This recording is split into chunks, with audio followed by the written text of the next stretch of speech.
बहुत समय पहले की बात है। एक छोटे से गांव में एक झील था। ये झील गांव की जनता के लिए न केवल पानी का महत्वपूर्ण स्रोत थी, बल्कि वहां की प्राकृतिक सुंदरता का प्रतीक भी मानी जाती थी। लोग इस झील के तट पर घूमने, पिकनिक करने और आनंद लेने आते थे। परंतु इस झील के पास एक पुराने जमाने के मंदिर की भी एक कहानी थी। मान्यता के अनुसार झील के नीचे एक प्रेत आत्मा बसने आई थी। लोगों के मन में उसकी उपस्थिति को लेकर भयानक कथाएं फैली रहती थीं। एक दिन गांव के एक बच्चे ने उस मंदिर के पुजारी से पूछा, क्या सचमुच झील में प्रेत आत्मा बसती है?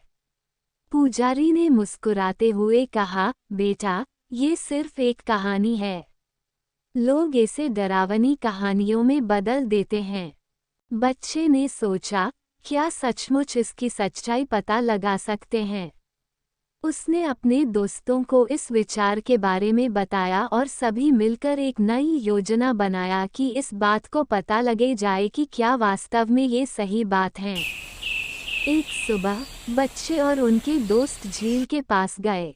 वो पर सभी ने बारिश होने के लिए इंतजार करना शुरू कर दिए। अचानक बादल उठ गए और वर्षा शुरू हो गई। बच्चे और उनके दोस्त का हाथ छूट गया। भारी बारिश के वजह से सभी बच्चे झील के पानी के साथ बांध के पास चले गए। जब उन्होंने झील की ओर देखा तो वे हैरान रह गए। झील के पानी का स्तर बहुत नीचे गिर गया था और झील के तट पर कुछ विचित्र चीजें दिख रही थीं। उन्होंने देखा कि झील के नीचे एक पुरानी मंदिर की ढलानों से एक पुरानी द्वार दिखाई दे रही थी। उन्होंने देखा कि उस द्वार के पास एक वृक्ष था और वृक्ष पर एक पुरानी पुस्तक थी। उन्होंने पुस्तक खोली और देखा कि इस झील के बारे में एक पुरानी कहानी लिखी गई थी। इस कहानी में लिखा था कि कई साल पहले इस झील में एक शानदार महल था, जिसे एक राजकुमार ने बनवाया था। लोग उसे बहुत प्यार करते थे और उसे अपना घर मानते थे।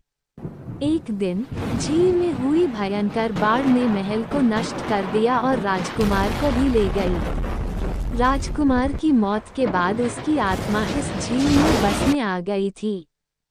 बच्चे और उनके दोस्तों को ये कहानी बहुत प्रभावित कर